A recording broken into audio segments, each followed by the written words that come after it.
My name is Michael Gordon White, and welcome to Candid Street. In this video, I'm going to talk all about locations, or at least my ideas on how I think and approach locations when out shooting street photography. Let's get started. Every time I go out into the city to practice street photography, I always start from one of two locations. If I get off the train, there is one particular spot that I like to start from. Or if I drive into the city and park at an underground parking lot, there's another location that I always start from. I won't say where these locations are because they are my locations. You'll have to find your own. But I will help you by telling you why I think they work for me. When I'm preparing for a day out shooting street photography at each of these starting points, I always find the same out-of-the-way spot where I can comfortably get my camera out and get set up without drawing too much attention to myself. As a rule, this doesn't take me very long. I've prepared my gear fully at the studio before heading into the city, but I do go through a quick checklist just to put my mind at ease so that when I go through that door, I can completely forget about my camera. This is so important to me.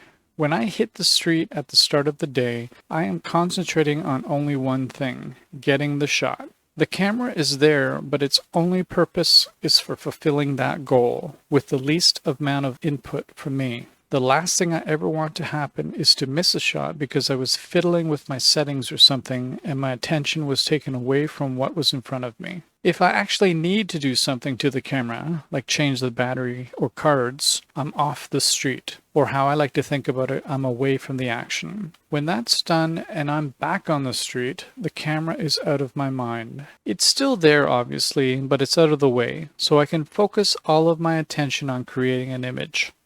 In my previous two videos about gear, I explained how I have the back of the camera body positioned and resting against my chest, without the need to actually hold it.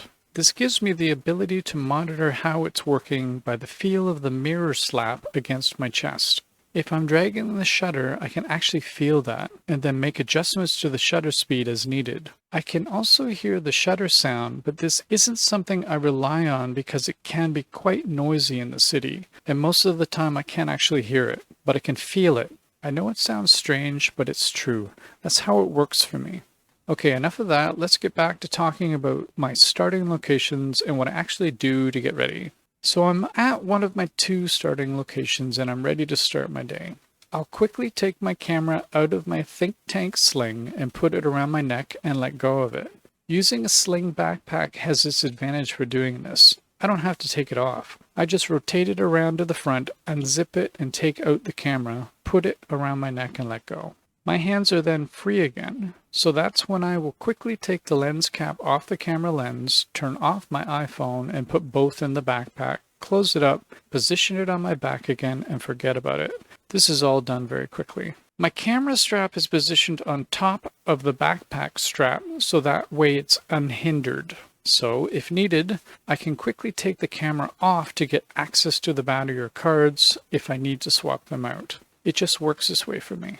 So now that I have the backpack dealt with, I can then quickly go through my camera checklist. I'll turn it on, check the autofocus by looking at the window on top of the lens to see that it's actually turning, make sure it's locked on mode C3, make sure my ISO and aperture are set, make sure my exposure compensation is zeroed out, and take one shot. Then, and this is important, I will grab the camera, hold it up, and quickly look at the back screen to review that shot I just took, just to make sure everything is working. That will be the only time I do this while out shooting street that day. I never look at the back of the camera while out on the street. In fact, the first time I ever see the pictures that I took that day will be after I've uploaded and backed up all the files on my laptop. I will then see them for the very first time using my 28-inch calibrated monitor. And that, my friends, is pretty exciting because it takes me right back to the moment I took each shot. That's just the way I've always done it, and I'm very strict about this one. I'll say it again. Never look at the images on the back of the camera while out on the street, or you'll miss a shot.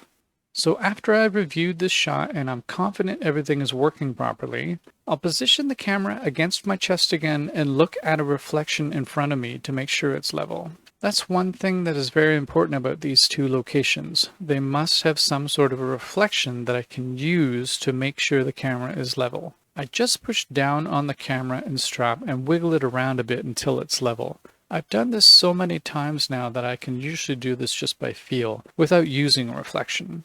But at the start of the day, using the reflection just helps to again put my mind at ease so that I can check it and then forget about it. So that's it. I'm set up. And once I step through that door, I'm 100% ready to take a shot. Okay, so back to talking about locations. These two starting points, as just explained, are part of what I call a route. This route comprises of 6 city blocks right downtown, and this consists of the perimeter streets, obviously, but as well all the connecting streets between the blocks. That's a lot of ground to cover.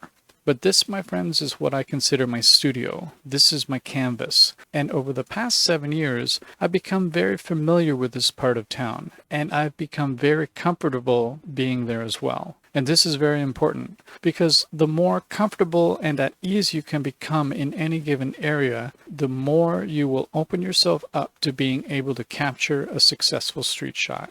Now, over the years, I've discovered quite a few distinct locations where I've had success creating the shots you see in my examples. I want you to understand that these locations don't just provide a good background for the images. Some of them do that for sure, and that's the point of them, which I will explain about in future videos. But I want you to think of these locations as a place to go to that will increase your chances of actually creating a successful shot. And for my kind of street photography, that involves taking pictures of people. So I go to where I know I will find lots of people.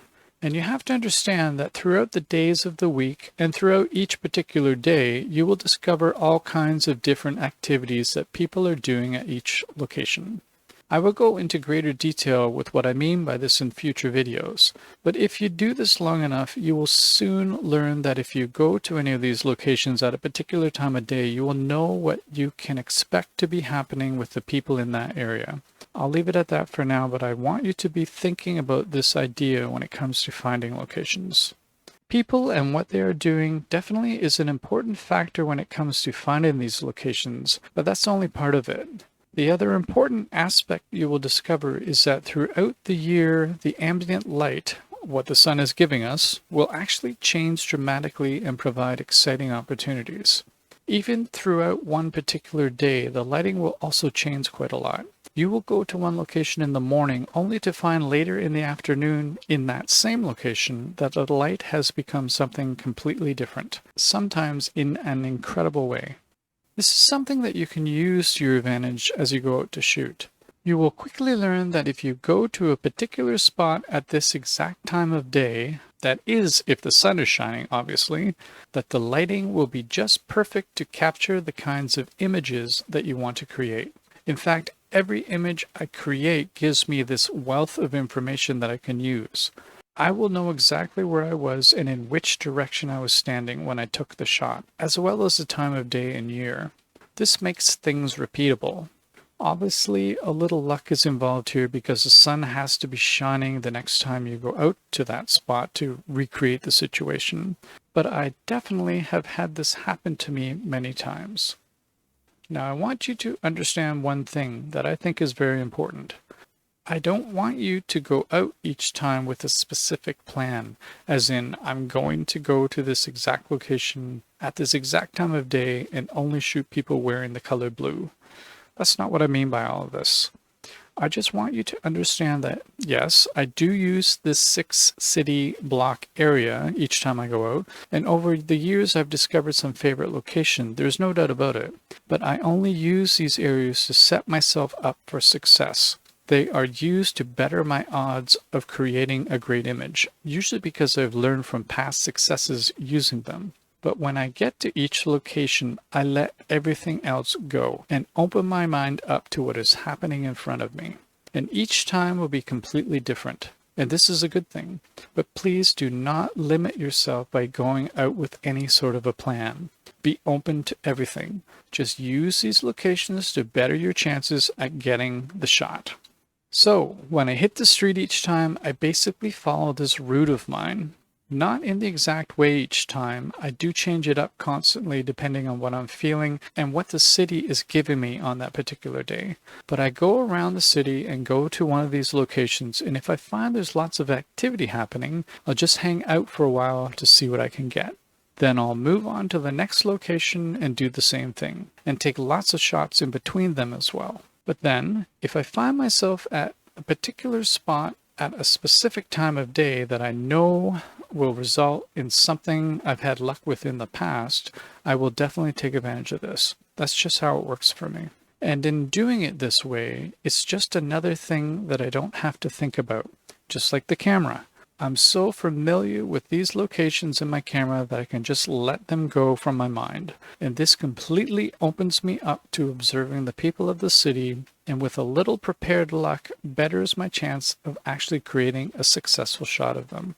And that is what this is all about. With this approach, I'm never at a loss for ideas or places to shoot. I know fairly well what I can expect depending on where I am in the city, and I'm always finding new favorite locations. And this is something I want you to be thinking about the next time you go out for a street photography walk. Trust me, it works. In the following videos, I'm going to be presenting a number of locations I've had success with, ones that you should be able to find in your area, and I'll explain the results you can expect and why I think they are good. Again, no plan, just use this information to better your chances at coming away with a great shot. Okay, that's it for now. If you found this useful, please give it a like, please subscribe, and please turn on notifications. There's lots more to come. Thanks for watching, and we will see you again on Candid Street. Be safe and take care.